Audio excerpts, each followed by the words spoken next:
নমস্কাৰ বন্ধুবৰ্গ, আপোনাক দেশ সেৱা টেক চেনেললৈ স্বাগতম জনাইছোঁ। বন্ধু, এই চেনেলৰ মাধ্যমেৰে টেকনিকেল ভিডিঅ' আৰু কিদৰে আমি অনলাইন উপাৰ্জন কৰিব পাৰোঁ সেই সম্বন্ধে জানিব পাৰিব। আৰু আজি এই ভিডিঅ'টোৰ মাধ্যমেৰে আপুনি কিদৰে ইমেইল একাউণ্ট বা জিমেইল একাউণ্ট খোলা হয় সেই সম্বন্ধে জানিব পাৰিব।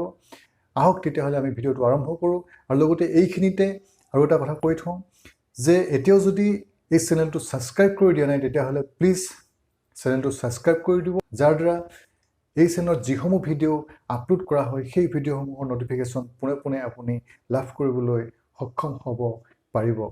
আহক আমি ভিডিঅ'টো আৰম্ভ কৰোঁ।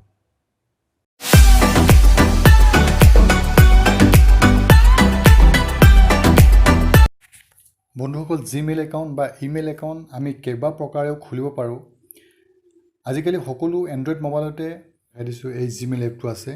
এতিয়া আমি এই জিমেইল এপটোত ক্লিক কৰিম আৰু ক্লিক কৰি কিনি মন কৰিব ইয়াত তিনিডাল আঁচ আছে। এই তিনিডাল আঁচত আমি ক্লিক কৰিম। শেষত এই ছেটিংছত আমি যাব লাগিব। এতিয়া আমি ছেটিংছত ক্লিক কৰিম। যদিহে আগতে আপোনাৰ জিমেইল একাউণ্ট আছে তেতিয়া এনেদৰে মোৰ ইয়াত জিমেইল একাউণ্ট আছে, এনেদৰে আপুনি জিমেইল একাউণ্ট দেখা পাব। আৰু যদিহে নাই তেতিয়া আপুনি এড একাউণ্টত ক্লিক কৰিব লাগিব। এনেকৈ এই পেজটো আহি যাব। তাৰপিছত গুগলত ক্লিক কৰিব। নেক্সট পেজ আহিব। ইয়াত অকণমান সময় লাগিব। তাৰপাছত আপোনাৰ এই পেজটো এনেকৈ আপুনি দেখা পাব। বা আমি নতুন একাউণ্ট বনাবলৈ হ'লে আমি ক্ৰিয়েট একাউণ্টত যাব লাগিব। তো এতিয়া আমি ক্ৰিয়েট একাউণ্টত যাম। ইয়াত যোৱাৰ লগে লগে for myself to manage your business. গতিকে আপুনি কিহৰ কাৰণে আপোনাক একাউণ্ট লাগে? বিজনেছৰ কাৰণে লাগে নে নিজৰ পাৰ্চনেল কামৰ কাৰণে লাগে? তাৰপিছত আপুনি নিজৰ ফাৰ্ষ্ট নেম আৰু লাষ্ট নেম ভৰাই দিব। মই যেনেকৈ ইয়াত ভৰাই দিছোঁ। তাৰপিছত আপোনাৰ নেক্সটত ক্লিক কৰিব লাগিব।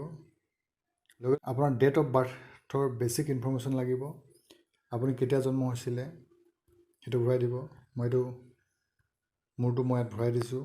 ঠিক তেনেকৈ আপুনিও এইটো ভৰাই দিব। ইয়াৰ পিছত আপোনাৰ জেণ্ডাৰ কি, ইয়াত ক্লিক কৰিলে মেল হ'লে মেল, ফিমেল হ'লে ফিমেল আপুনি ভৰাই দিলে। তাৰপিছত আপোনাৰ এই নেক্সটত ক্লিক কৰিব লাগিব। ঠিক আছে, নেক্সটত ক্লিক কৰিলোঁ। তাৰপিছত আপোনাৰ এই পেজটো আহি যাব। এই দুটা অপশ্যন দিয়া হৈছে, এইটো এটা এইটো এটা। গতিকে আপুনি ওপৰটোৰ দৰে ল'ব নে পিছৰটোৰ দৰে ল'ব, বা আপুনি নিজেও এটা বনাই ল'ব পাৰে। এতিয়া মই নিজেই এটা ল'ম। যেনেকৈ মই এইটো বনাই দেখাইছোঁ আপোনাক। এয়া চাওক, মই এনেদৰে ল'লোঁ জিতেন শইকীয়া 123@gmail.com। তাৰপিছত নেক্সট কৰি দিলোঁ। অৰ্থাৎ ইয়াত দেখাইছে যে এই ইউজাৰ নেমটো আগতে ব্যৱহাৰ কৰা হৈছে। গতিকে আমি বেলেগ এটা ইউজাৰ নেম ল'ব পাৰোঁ। যেনেকৈ কুমাৰ সাগৰ 2222 দিলোঁ। টেকেন হৈ গ'ল। তাৰপিছত এই পেজটো আহিব আৰু এই পেজটোত আপোনাৰ এটা ষ্ট্ৰং পাছৱৰ্ড আপুনি ক্ৰিয়েট কৰিব লাগিব। তো ষ্ট্ৰং পাছৱৰ্ডটো কেনেকৈ ক্ৰিয়েট কৰে? আপোনাৰ যিকোনো এটা আপুনি নাম দিলে, তাৰপিছত এটা আপুনি সংখ্যা দিলে আৰু এটা স্পেচিয়েল লেটাৰ দিলে। নেক্সটত ক্লিক কৰক।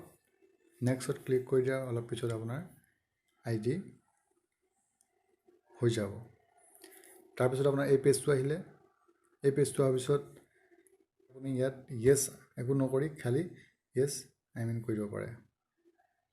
তাৰপিছতে আপোনাৰ ইমেইল ID আপোনাৰ দেখাই দিব। এইটো হ'ল মোৰ নতুনকৈ বনোৱা ইমেইল IDটো।